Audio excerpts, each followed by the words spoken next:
Alors, on continue la révision sur CELAP. Donc maintenant, cette partie, la partie 2, sera consacrée aux structures conditionnelles. Alors, structure conditionnelle, version 1. Alors, la syntaxe est la suivante. Si la condition, cette condition, normalement, a pour réponse soit vraie, soit fausse. Si la condition est vraie, alors les instructions 1 seront exécutées. Sinon, si cette condition est fausse, ce sont les instructions 2 qui seront exécutées. Alors, on va prendre un exemple. Écrivons un programme qui demande un réel et affiche sa valeur absolue. Alors, x, donner une valeur réelle x. Alors, j'ai pas d'espace, j'écris donner un réel x. If, alors, x est strictement inférieur à 0. Donc, si x est négatif, alors faire den y égale moins x. Affichez-moi, disp, afficher à l'écran la valeur absolue de x et y. Alors, donc on a déjà parlé dans la vidéo 1 comment se fait l'affichage dans disp. Else, donc if x est négatif, if x est strictement négatif, then est affiché. Else y égale x. And disp y, la valeur absolue de x et bien sûr end qui ferme le f. Alors j'ai déjà tapé le programme de la valeur absolue et là, alors si on exécute sans écho, si on donne par exemple la valeur moins 5, alors la valeur absolue c'est 5. Si on tape 6, alors la valeur absolue de 6 c'est 6 puisqu'il est positif.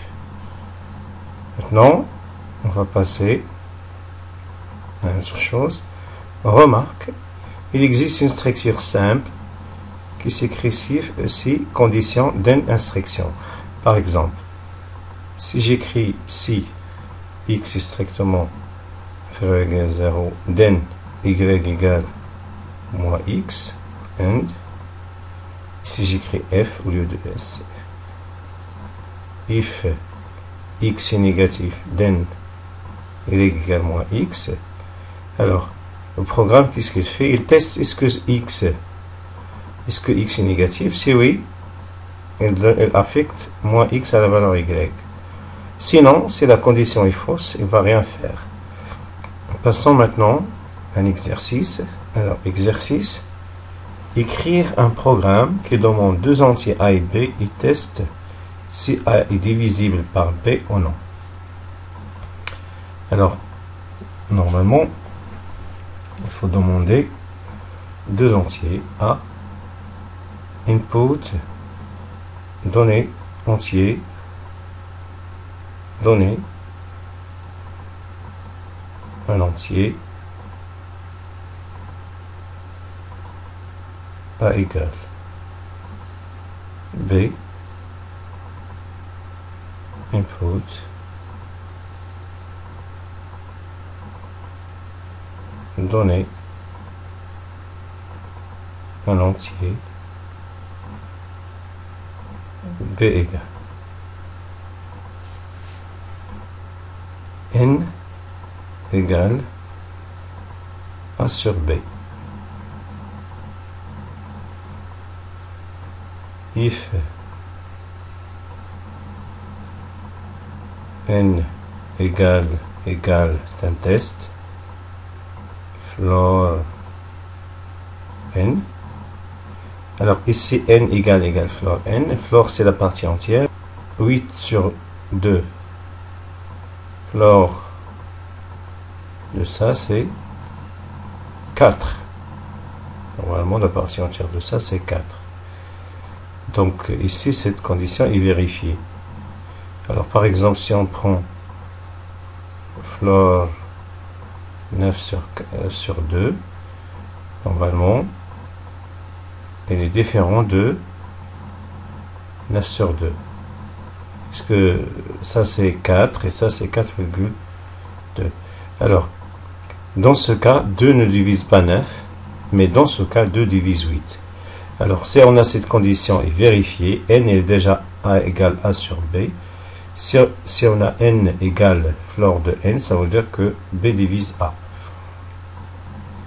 Alors, si on a cette condition est vérifiée, then disp, alors b divise a, ou bien disp, alors string a plus est divisible par b.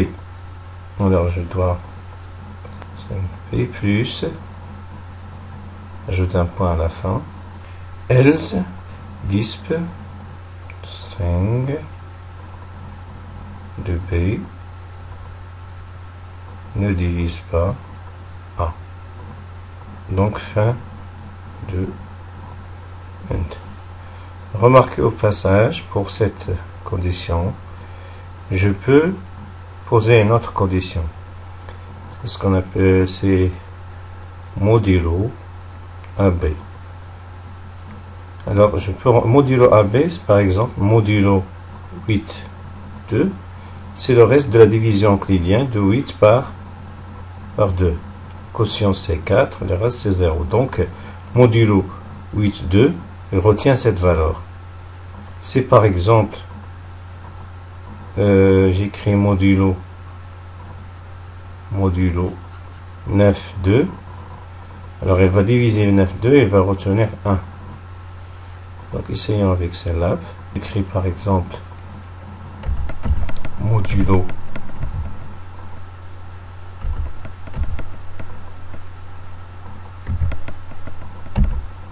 13,5. Alors si je divise 13 par 5, alors ça va donner quoi? C'est 2. Donc la quotient c'est 2, le reste c'est 3. Donc c'est 3. Alors maintenant, je peux changer cette condition en écrivant if. Donc maintenant, c'est sans écrire cette condition, je peux écrire ici modulo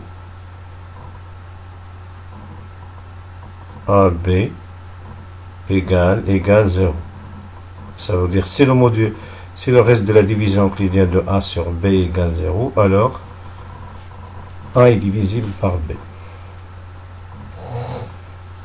Alors si on passe, maintenant j'ai déjà préparé ce programme. Alors si je compile, j'écris par exemple 8. J'écris par exemple pour B 2.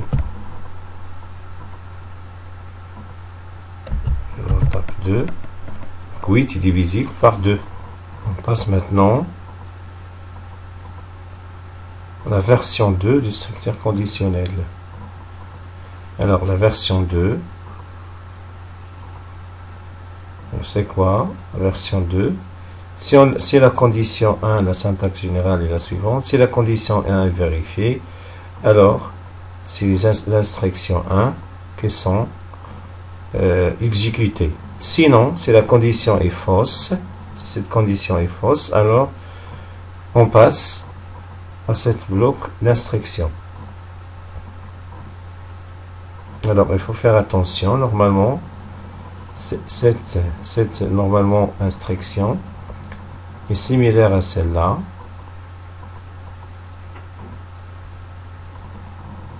Alors c'est comme si je remplace les instructions 2 par quoi? Par tout ça. Alors,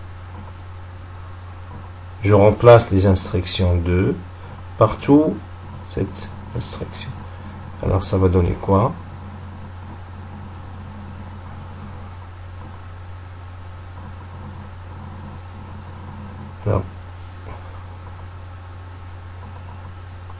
Alors si normalement j'ai remplacé les instructions 2 par ce bloc d'instructions, ce qu'on appelle les structures imbriquées.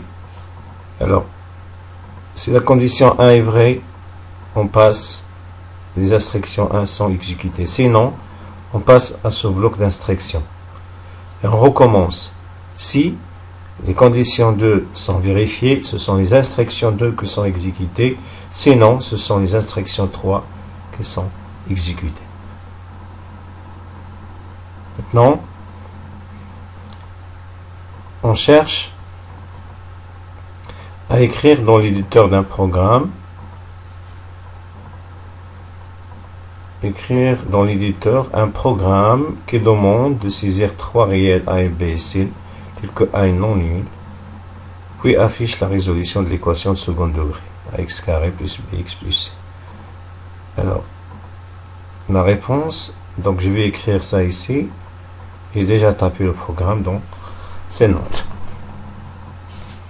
Alors, il faut demander A égale input, A égale B, input, B égale C, input, C égale delta D égale B au carré moins 4 étoile A étoile C. Ça, ce sont des commentaires. Delta.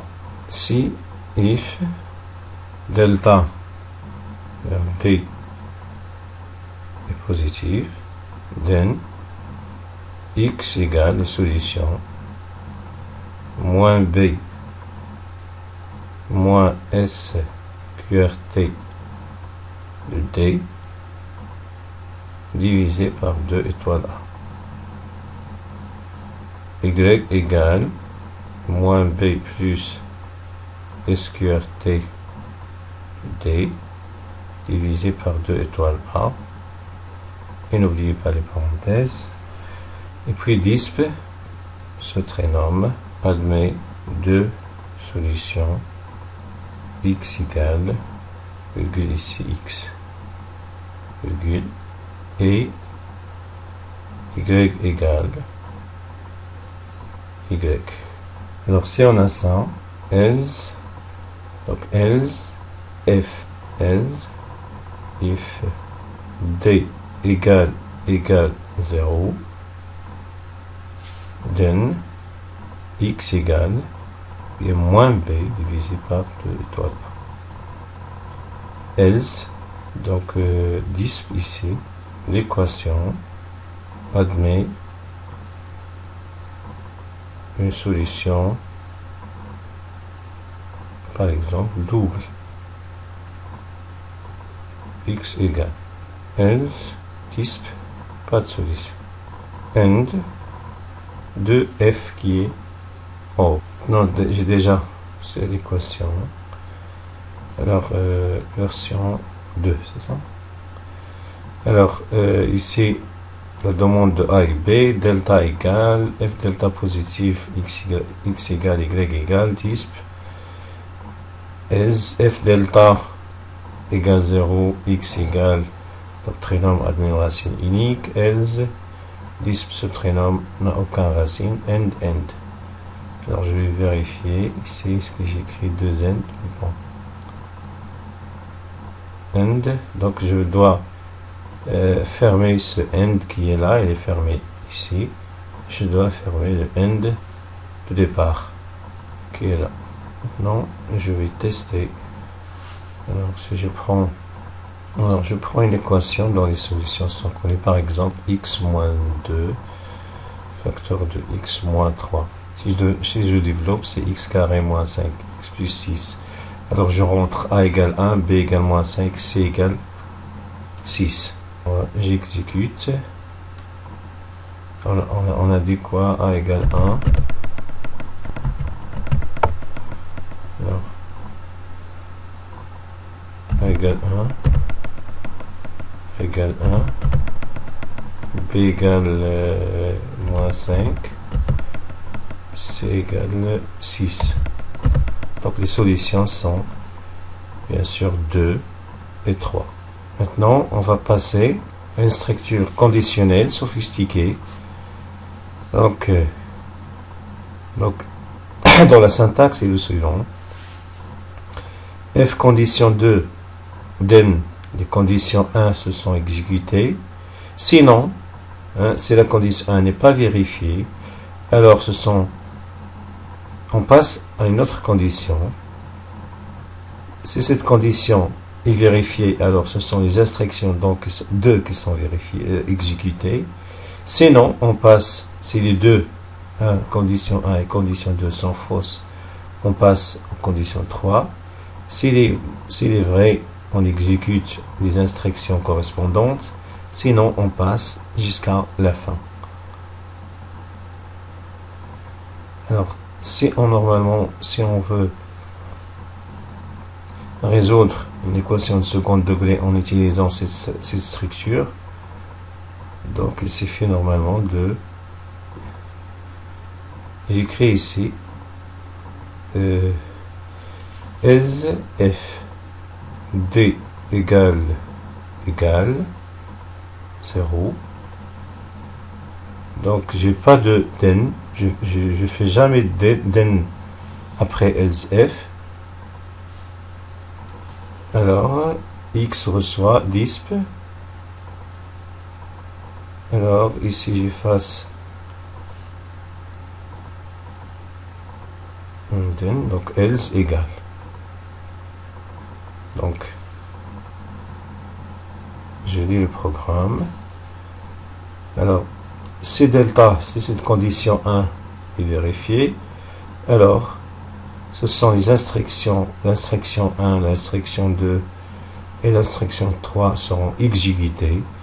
Donc le programme affiche les solutions. Ce trinôme admet deux solutions, à savoir celle-là et celle-là.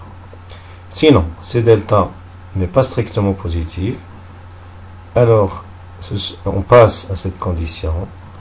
Si delta égale 0, si cette condition est vraie, ça veut dire que d égale 0. Alors, cette instruction est exécutée et le programme va afficher l'équation admet une solution double, x égale la valeur de x qui est calculée ici.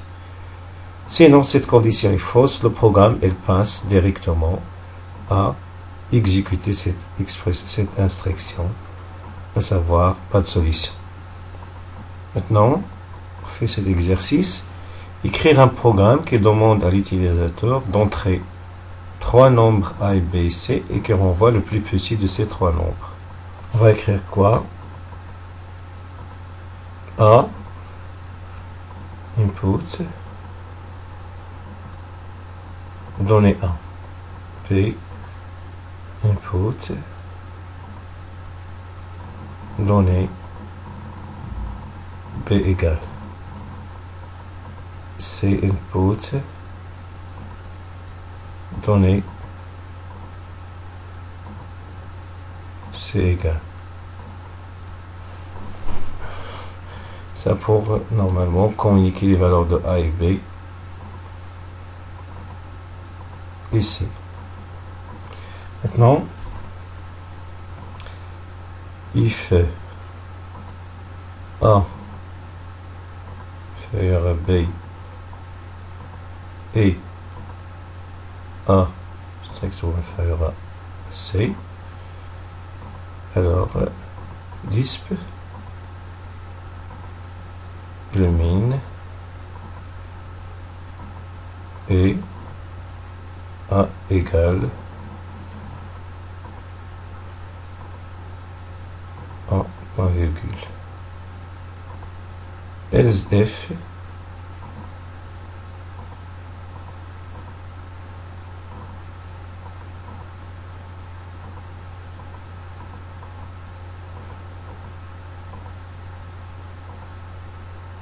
B strictement inférieur à C, disp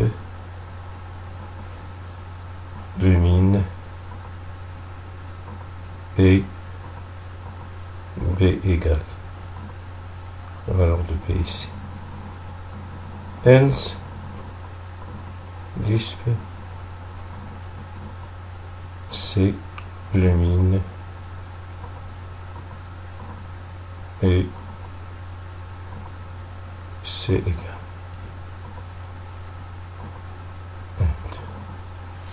Voilà le programme. Maintenant, on passe à Cellab. Alors, j'ai ici utilisé la version de ELSEF pour résoudre une équation de second degré.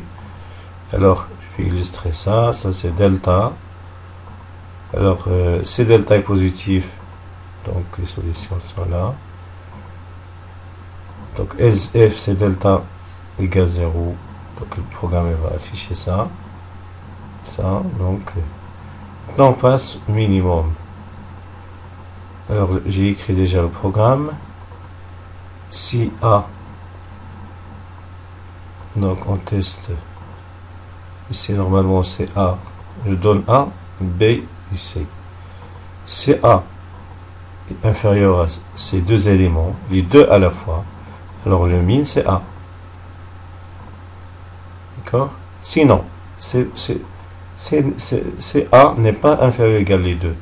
Alors, je vais tester les deux. C'est A strictement inférieur à B. C'est B strictement inférieur à C. Je vais voir est-ce que C c'est inférieur ou égal à B. Si cette condition est vraie, alors le min c'est B. Sinon, le min c'est C. Alors je vais exécuter ce programme. Je vais donner la valeur de A par exemple 5.